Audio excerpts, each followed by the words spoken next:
Today, I'm going to show you another easy to make, low budget, tasty, and most importantly, healthy food. Bawal magkasakit eh. Super healthy lang muna tayo.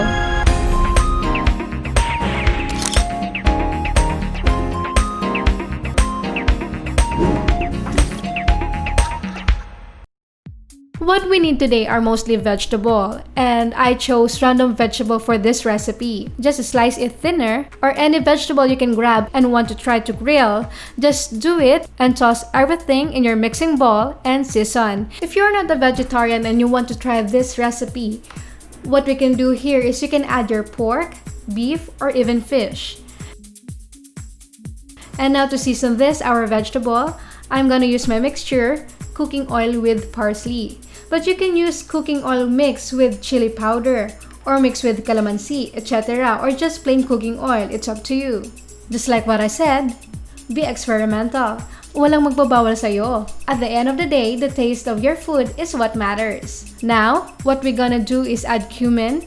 1/2 teaspoon will do, and some turmeric. You can also season your vegetable using black pepper or chili powder if you don't have the spice I've used in this dish. While we are mixing this, let's heat the pan in a medium fire. Then add some of your mixed oil.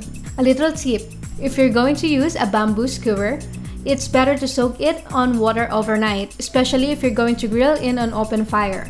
No need to copy me step by step, just do it your way. And again, you can use any kind of vegetable that you like to put in this recipe. And if you're not a vegetarian, mixing your vegetable with meat or chicken or seafood like shrimps, scallops, mussels, fish to grill would smile to anyone who love to eat everything but vegetable. Aminin, nakaka-relate ang iba sa inyo. Comment below sa mga nakaka-relate dyan. Talking about this food make me hungry even more. Yum! We're done! Let's grill this. We are using a grilling pan. But if you want to have more fun cooking this dish, it's better to cook this recipe outside in your backyard, in an open fire with your family gathering around. And while we are grilling our vegetable, let's make some fried rice. Mag-prepare lang tayo ng isang frying pan, then put your cooking oil mixture. I'm still using cooking oil with parsley. Next is, put the rice and mix it.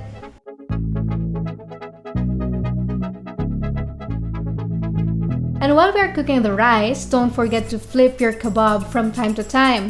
Naamoy nyo na ba ito mga kateknik? Ang bango, di ba? So here, with the rice, you can add turmeric and cumin.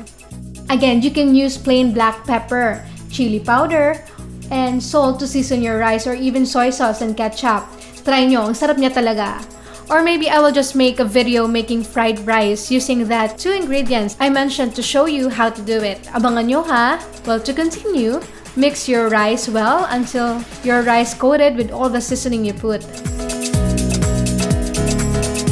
It's almost done. Ang bango talaga nito. For more taste, let's add a little bit more of our cooking oil mixture. Then add a pinch of black pepper in your rice. Then mix it.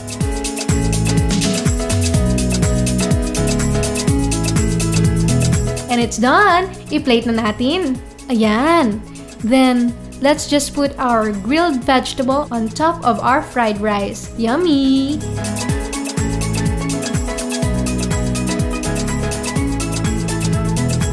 And to make this dish taste and looks like you are eating in your favorite restaurant, let's garnish this with lemon zest and cinnamon on top for more aroma.